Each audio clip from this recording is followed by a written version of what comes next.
Greeting everyone, wherever you are. This is Rima Alexandrovicita on Radio W.O.R.K.S World with Marina Nani.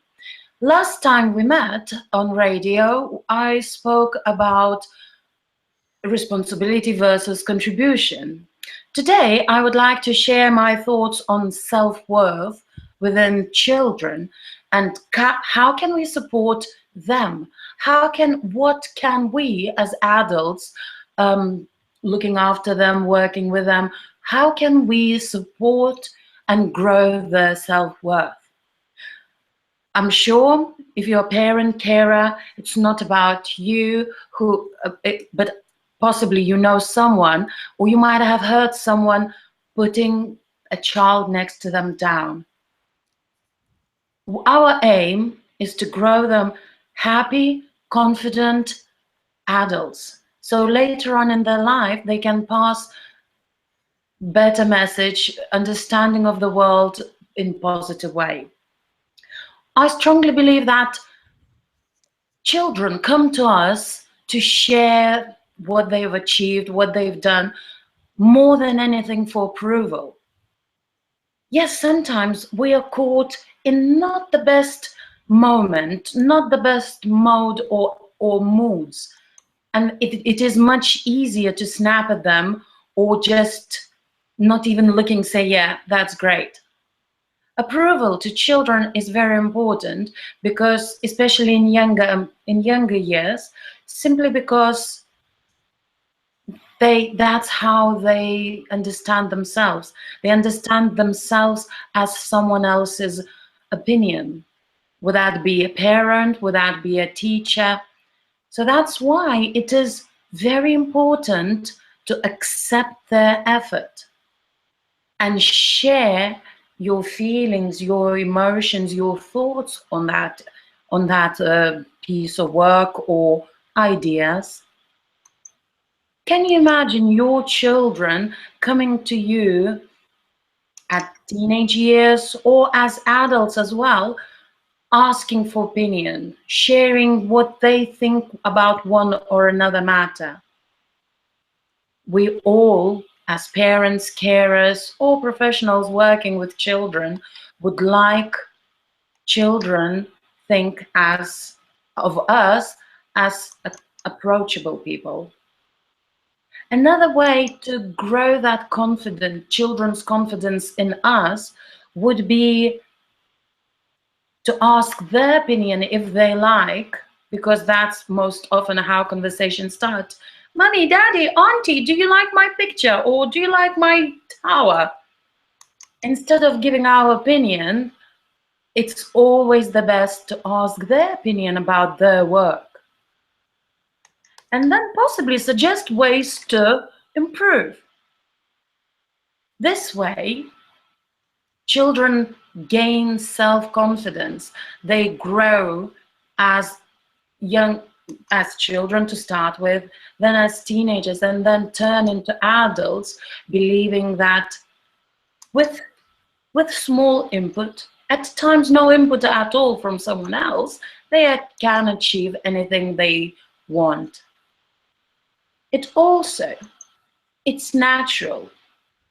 We are not always performing at our best. I try to avoid the word mistake because simply I don't believe in mistakes. Mistakes, what people normally call mistakes, they are areas for improvement to me.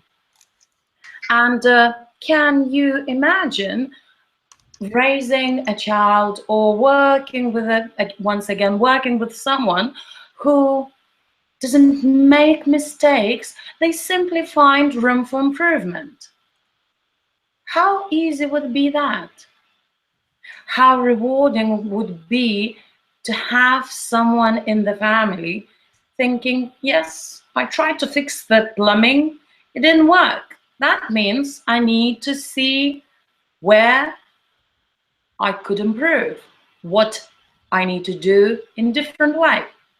I use plumbing as an example, and at the same time, it could be business organization or administration or any other walks of life. would that be in profession or entrepreneurial lifestyles, where would you agree that being entrepreneurs, we often need to know a lot more than in a profession, and at the same time we need to know more other people who can help us. And raising children's self-worth allows them in the future to be confident adults, to ask for help when needed, to do anything they aim for, and support others on the same way. It happens that we don't, as I say, we don't perform ourselves in the best way. From my experience, the best way is to bring a dialogue into a dialogue, asking what could be done differently. What do you think? Where were your mistakes, let's say so? And only this way, after this starter, adding our own opinion, our own experience, we will form young soul into a confident person.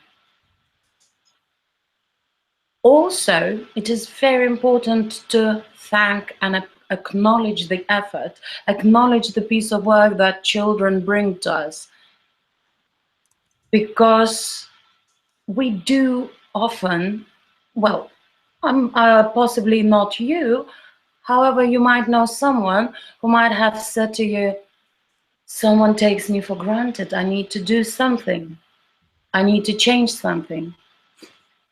And we like hearing thank yous, we like being appreciated, so children too.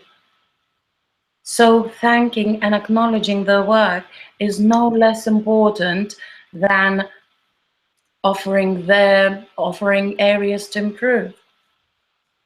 Sometimes we might end up in, you might end up, or we might end up in situations where it is extremely challenging to reach agreement.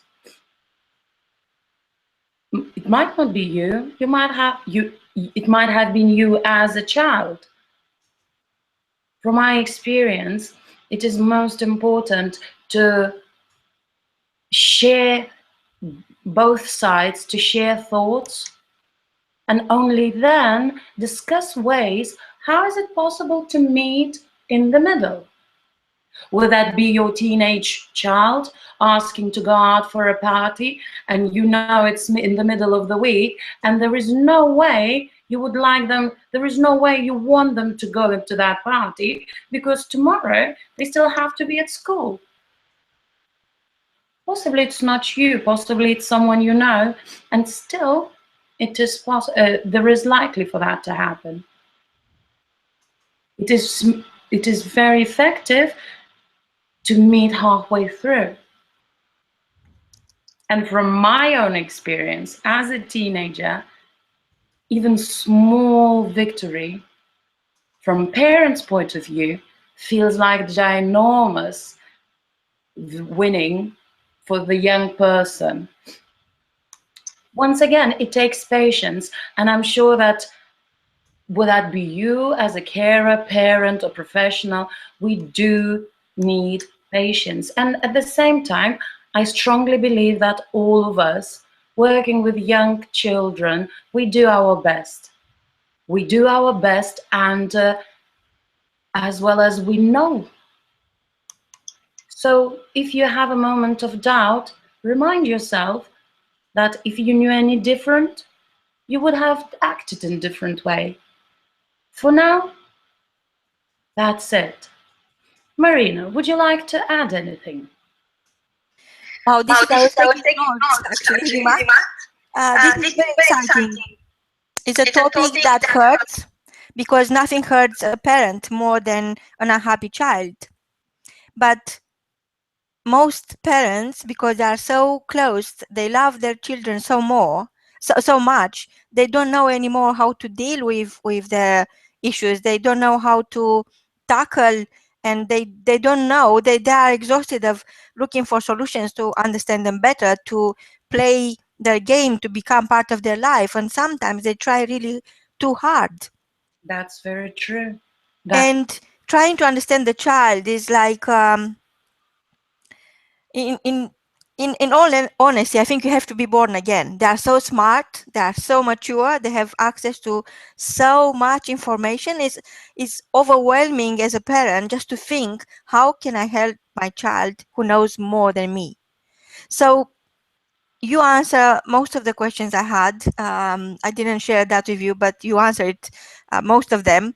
And I just wonder, how could you help your child to trade their reaction for proaction? Well, it's once again, it's a process that requires a lot of time, most often, and even more patience.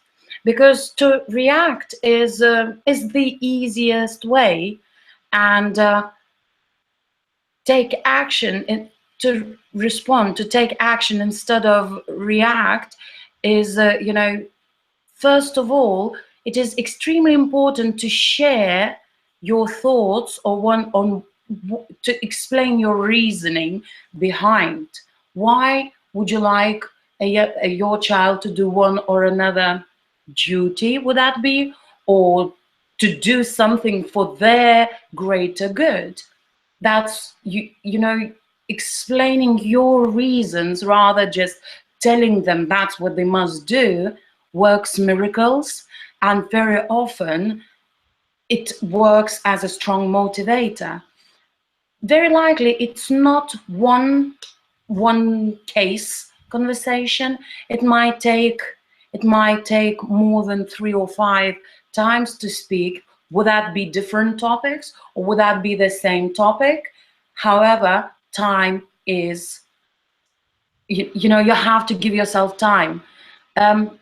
Especially if talking to teenagers, very often it is possible to give an answer, "Ugh," and then I often suggest start communications through writing. Would that be text message?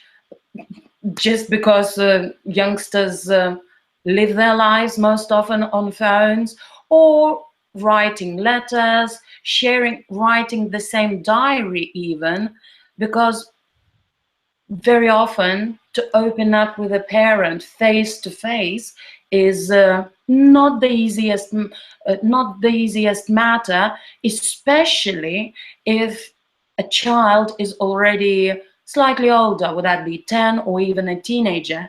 So through writing is one of the ways to build communication and encourage active lifestyle, or encourage your children to do something you think would be beneficial for them.